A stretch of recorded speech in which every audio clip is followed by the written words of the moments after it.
What's going on, ladies and gentlemen, and welcome back to another video. Today we are doing the review from Martinsville, the first out of 500. The first race of the round of 8 happened yesterday. I want to apologize for the video being out again a day later than it should have been. I had to work yesterday, a long shift, and I had to get the race until like 11, so I decided I'm just going to get it out tomorrow, today, basically. So, anyhow, this week we had the first out of 500, and there's quite a bit, some to talk about, some some fights possibly to talk about, among other things, and some playoff implications as well.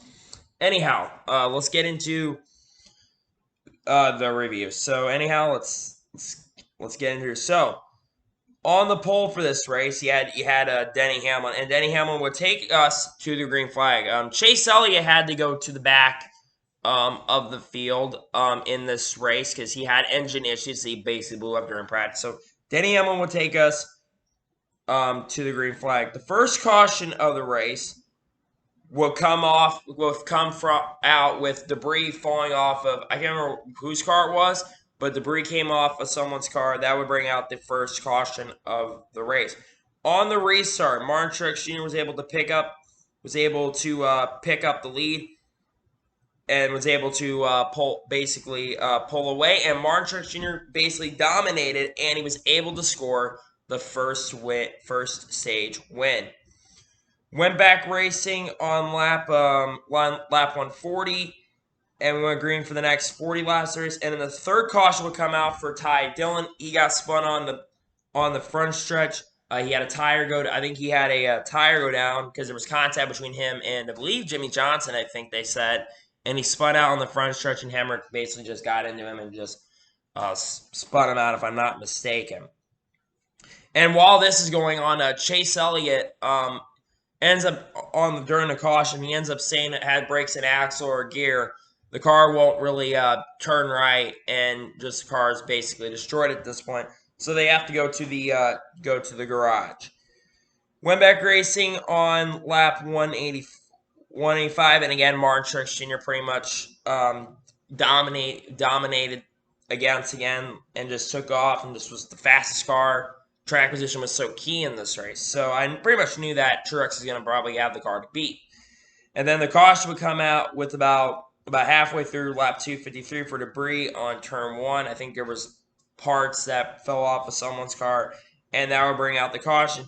And it would set up for a final dash to the end of stage 2, which Kyle Larson, by the way, would basically decided to stay out and tried to pick up points because Larson was like 35 or something like that points below the cutoff line. So it can be very important if he stays out right. So on the restart, Kyle Larson was able to get away. And on the last lap, Martin Truex Jr. was able to finally pass Kyle Larson, and Martin Truex Jr. was able to win stage 2.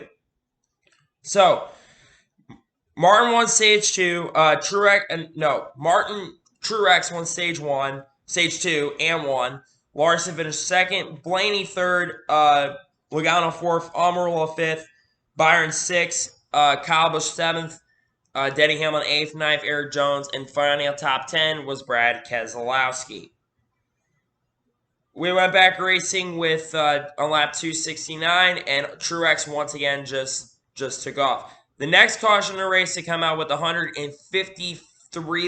laps to go on lap 347. Once again, there was debris, a lot of debris cautions in this race. Tires basically shredding in this race for that matter. Went back racing with 148 to go, and once again, Martin Truex Jr. just took the race lead pretty much and just took off. And then the next caution race come out for an incident between Kyle Busch and Eric Almirola. It looked to me like Eric was a little upset with Kyle, and he got into Kyle's left rear, and Eric tried to send it in there and hit Kyle and just took him and Kyle out.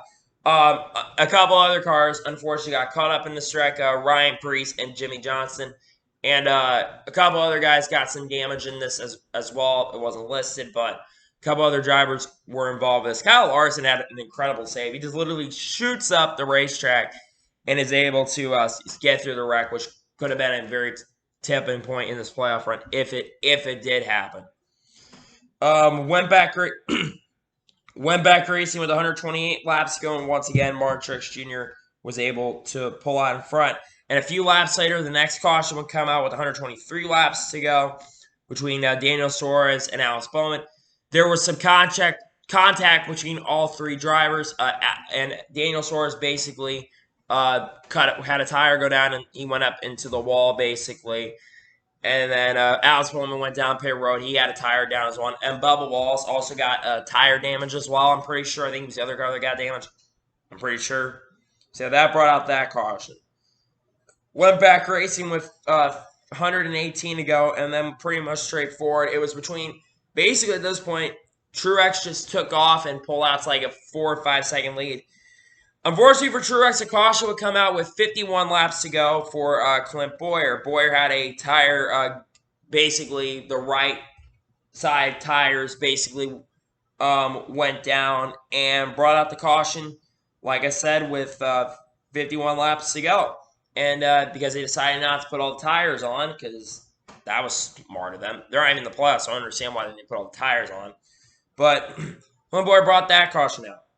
Then we went back racing with 45 laps to go, and then Joey Logano and Denny Hamlin on the front stretch with about 42 laps to go. They had contact. Hamlin, to be fair, I think caused the wreck. He basically squeezed Logano up into the outside wall, and that would bring out the caution. And Logano was not very happy after the race, as you're going to see, and we're going to talk about that. That Logano basically had a tire go down, which is another playoff implication.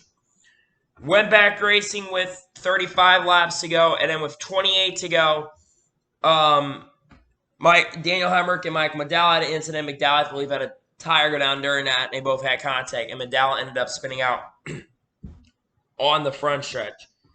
And then we went back racing 24 laps to go, and it came down to be a shootout between Martin Truex Jr. and William Byron. And William Byron was actually at times like faster than Truex. But Byron just didn't really have anything for him at the end. And coming off of the final corner, Martin Truex Jr. has one of the most dominating performances in recent memory. And Martin Truex Jr. will lock his spot into the championship as he came across the line and won at Homestead. So yeah, Martin Truex Jr. scored a win. After the race happened, we had a post-race altercation. So this seems like it seems like Hamlin and Logano are having a pretty civil conversation, and Logano basically just slaps him on the shoulder, and Hamlin's like, "Hey, I'm not going to tolerate that." And Hamlin basically just chases him, and there's a fight that basically ends up breaking out. And then after the fight, Hamlin basically had an interview at NBC. And then basically said a very funny roast. And he went after Logano and said, or something like that. It was very funny. I was like, I'm not the biggest fan of Denny Hamlin, but I'm happy that he called Logano out on his stuff, because he said that before when he's ran into people or squeezed people up. So yeah, I'm not trying to hate on Logano or nothing, but yeah. That was pretty funny. Hamlin, gotta give you a round of applause, man. And we'll see if he can get to the Final Four. We'll see. I think he will get to the Final Four in the championship. That's my opinion. Anyhow, let's get into the results of the race. So, Martin Truex Jr. wins probably the most dominating performance I've ever seen. Almost as dominating as his Coca-Cola 600 win, but well, actually, probably his second most dominant performance, but the most laps led in a race since 1992, when Kyle Busch led 480 laps at Rockingham, when he was running for Felix Sabates. William Byron had a career day. Let's talk about William Byron very quickly. William Byron had an incredible race. The guy drove a fantastic race from start to finish, ran in the top 5 pretty much all day long. He had a really strong car all day long. I think that he's going to win one of these races in one of these short track races coming up very soon. I think it's going to come here in Martinsville's first career win, maybe next year, because damn, I wish he would have won this race. I kind of wish he did, because it would have been really cool to see him win. But at the end of the day, I like Truex more. But hey, William Byron got second. Strong run for him. Brad Keselowski came back from having a scuffle with Hamlin, and he got third, so really strong one for Brad Keselowski. Denny Hamlin, he had a solid day overall, other than, well, a decent day overall. Well, an up and down day for that matter. Hamlin ended up finishing fourth in this race. Again, a great boost of confidence going into the playoffs, especially on Texas track he won here last time, but couldn't put it all together today. I mean, he was very strong early, and then he just fell back and almost outside the top 10, and he came back to finish fourth. So overall, at the end of the day, he got a good finish. Sorry. Ryan Blaney scored a fifth place finish in this race. Strong run for Ryan Blaney overall. I really didn't see him fall outside the top 5 at all in this race, because the track position is key. But Blaney had a great day overall. Good job for Blaney. He held some in the playoffs as well. Kurt Busch, sixth place run. I don't know how the hell he finished sixth in this race, to be quite honest with you. Kurt Busch basically was not in contention. He was as far back as 25th at one point. But to come back and finish sixth, great job for Kurt Busch. Kevin Harvick finished seventh. Kevin was not very good today, but he came back to finish seventh. So that's going to definitely help his playoff hopes because he's below the cutoff line right now. Joey Logano was eighth, finishes eighth. He had contact with Hamlin, but he talked about that. Kyle Larson finished ninth. Larson, even though he didn't have a great car, he finished ninth. Great run for Larson there. And Ryan Newman finished his 10th. Another top 10 for Ryan Newman to add to his top 10 resume this year. Great day for Newman. And then David Reagan, 11th. Really strong run for Reagan today. Good run for Reagan. Chris Buescher, 12th. Good run for Buescher there. Bubba Wallace, 13th. Can we just talk about Bubba Wallace, how strong he was in this race, actually? I know he didn't have a winning car, but he had a car that looked so good. I think he was like the top 15 most of this race, pretty sure. And he probably should have finished higher than he actually did. He had a top 10 car. So, yeah, great run for Bubba Wallace there. Kyle Busch, 14th. Kyle was not a factor really in this race after the contact, and really wasn't when he had the contact, before the contact. Ricky Stenhouse Jr., 15th. 16th, Matt Benedetto. 17th, Daniel Hemrick. 18th, Corey LaJoie. LaJoie had a very good day as well. Very strong day. Ryan Preece, 19th. Eric Jones, 20th. Paul Menard, 21st. Austin Dillon, 22nd. 23rd, Michael McDowell. 24th, Ty Dillon. 25th, Matt Crafton in his first race since Daytona 500, only second career race. Matt Crafton, if you're wondering why is he in the car, well, Matt Crafton had to take over because Matt Tiff had issues earlier this weekend. Maybe something to do with his brain tumor, I don't know. But he got sick, and he's currently being sidelined. He might be back for the last few races of the year. We'll find out later in the season. Landon Castle, 26th. BJ McLeod, 27th. JJ Yaley, 28th. 29th, Ross Chastain. 30th, Alex Bowman. 30th for first, Daniel Suarez. 32nd, Garrett Smithley. 33rd, Reed Sorensen. 34th, Timmy Hill. 35th, Clint Boyer. 36th, Chase Elliott. 37th, Eric Almirola. And finishing last and 38th is Jimmy Johnson. So, let's go ahead and look at the playoff standings and look at who are the top 8 drivers currently. So, the final 8. Martin Truex Jr. Is locked into the next round, so it doesn't matter. Denny Hamlin is looking really strong. He's got a 24-point cushion over Kevin Harvick. Kyle Busch and Joey Logano are the final 2 spots. Kyle is currently 17 points above Harvick. Logano is 14 points above Harvick. Harvick is 14 points behind Logano, who is the last position. Ryan Blaney is 15 points back. Larson is 24 points back. And Chase Elliott is 44 points back.